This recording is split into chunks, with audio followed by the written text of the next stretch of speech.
Hey guys, what I have for you here today is the US model of 1917, often called the M1917 or even sometimes the American Enfield. This rifle was the main service rifle of American forces in World War I. Even though the 1903 was the official rifle of the American Army, they did not have enough of them or the manufacturing capability to make enough of them in time for Americans' involvement in World War I.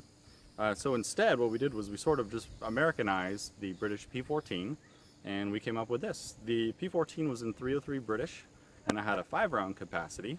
So whenever transferring over from the .303 to the 30-06, this actually has a 6-round capacity, and that's what sort of gives it this pot belly. The rifle has a lot of interesting features. It's pretty different than a lot of the rifles of World War I. I really like it. It seems to be a really nice shooter. The bolt throw is pretty nice. Sometimes it can be a little sticky. I don't know if you saw that in the previous video where the bolt was tending to stick a little bit. The ammo that I'm using is HXP M2 ball ammo, which is it's pretty close to what the 30-06 was during World War I. So I feel like that's a good comparison round for this rifle. And I'm going to be shooting it some with the battle sight, and then I'm going to flip it up and use the lowest setting on the rear aperture sight here, which is 200 yards. But the battle sight is actually sighted in for 400 yards, which is it's a little crazy if you ask me. But so I'm going to try to ding this steel target some downrange, and I'll tell you what I think about it. All right, I'm going to be using the battle sight, which is set to 400 yards at this 12-inch steel plate downrange.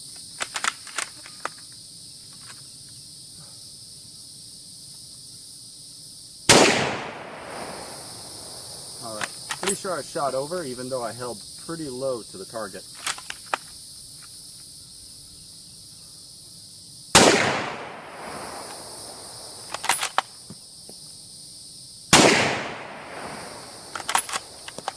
I'm going to go ahead and switch to the 200-yard flip-up sight.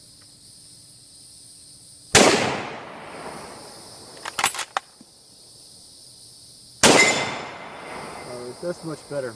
Pretty much just holding it right on with that the flip-up sight. Yeah, that's much better. So the rifle does have a hold open after the last round, but you can't close it. I actually pretty much like that feature. I think it's a good way of letting you know, like, hey, you're not going to chamber another round. So if you say you were in combat and you didn't know you were out, you chambered a round, and that could be a pretty bad thing. So I like that feature. Not too crazy about the way the battle sight's set up. It's pretty low. I don't really like that. But it's a good shooting round. It doesn't the M2 ball going through this it's less aggressive than say like shooting some hot Yugo through like a Mauser or something. Not bad.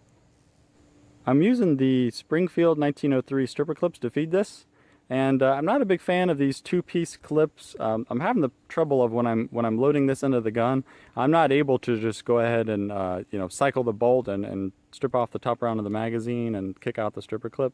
It doesn't do that the way the Mauser does. Instead, I'm having to manually grab this and drop it out of the rifle before cycling, and I'm not really a fan of that. I'm not sure if it does that with the 1903, but I'll find out in the future.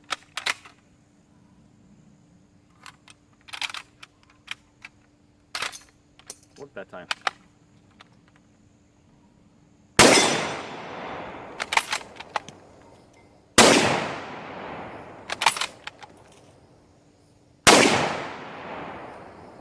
Go ahead and flip this up.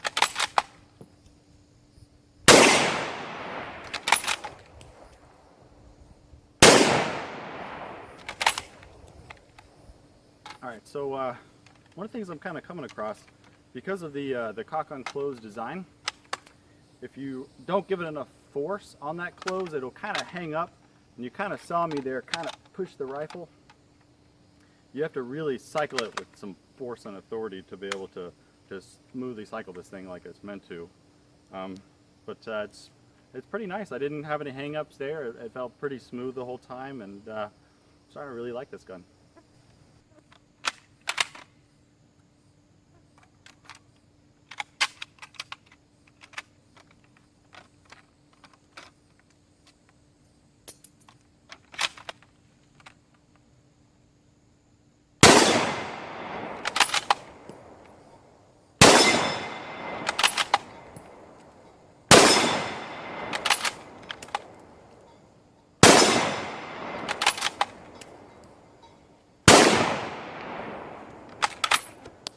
missed the last one, but the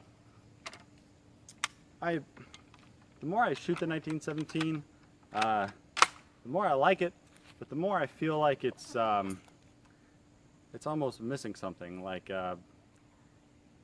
if it was me, I think I would rather take 5 rounds and sort of maybe reduce this pot belly, reduce the weight some, and shorten the barrel up a little bit. Right now it's heavier than almost every other World War I service rifle, I think, except the Lebel. It's heavier than the Gewehr 98, except the Gewehr 98 has a little bit longer of a barrel. But this still has a pretty long barrel. I think it's longer also than just about all of them except the Lebel and the G98. It's just it's not the most handy rifle, and it's definitely not the lightest, but I think the length and the weight really does help to sort of tame the recoil.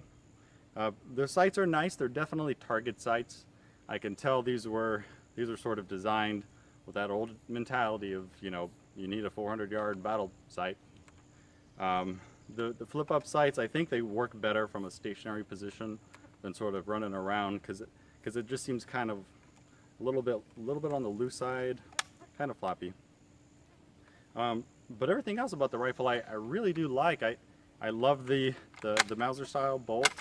I like the cock on close. I'm a bit on the fence on the cock on close versus cock on open. But it's definitely a pretty neat rifle. I'm gonna have a part 2 where I sort of explain the different features of this rifle and where they came from. But this was pretty neat. I definitely recommend that you check out this rifle, see if you can, you have a buddy, you could borrow one and shoot it, or if you can rent one somewhere. It's definitely worth a shoot.